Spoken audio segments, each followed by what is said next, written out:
ভারতের শিক্ষামন্ত্রী ধর্মেন্দ্র প্রধানের ইস্তফার দাবিতে অনশনরত লাদাখের শিক্ষাবিদ ও পরিবেশবাদী সোনাম ওয়াংচুককে সকালে জোর করে তুলে নিয়ে গিয়েছে দিল্লি পুলিশ। তাকে সফদরজং হাসপাতালে ভর্তি করা হয়েছে।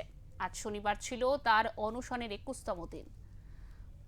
মেগাসাই সাই পুরস্কারপ্রাপ্ত এই লাদাখি শিক্ষাবিদ ও পরিবেশ আন্দোলন কর্মী গতকাল শুক্রবারই বলেছিলেন, বাইরে দুর্বল লাগলেও ভিতরে ভিতরে তিনি শক্ত আছেন। সোমবার পর্যন্ত তিনি বেঁচে থাকবেন।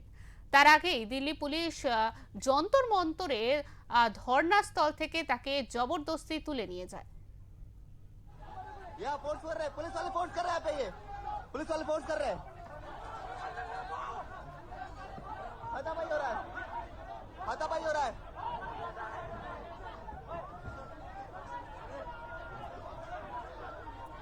सीधे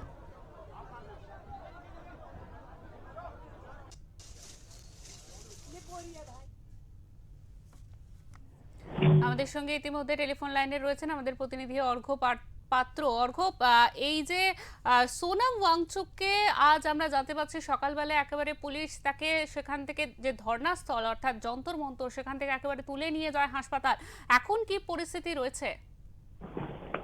এখন বর্তমানে তিনি নিয়ারেস্ট হাসপাতালের তাকে ভর্তি করা হয়েছে। তার মাল্টি অর্গান ফেলিয়ারের আশঙ্কা করছেন চিকিৎসকেরা।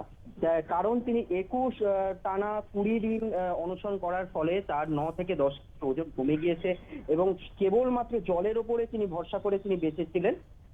এই তার পাশাপাশি তোমাকে জানিয়ে রাখি যে 21তম দিন হয়েছে আজকে, এবং শনিবার ভোরে যখন যন্তর মন্ত্রে আসে দিল্লি পুলিশ বড় বাইরে ধর্ণা মঞ্চ থেকে অনশনরত সোনমকে সরিয়ে নিয়ে গিয়ে নিকটবর্তী সফদরজং হাসপাতালে ভর্তি করানো হয়েছে।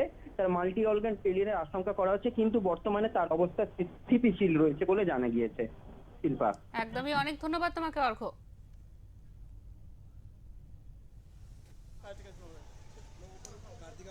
हाँ हाँ मैं जा रहा हूँ उसके साथ।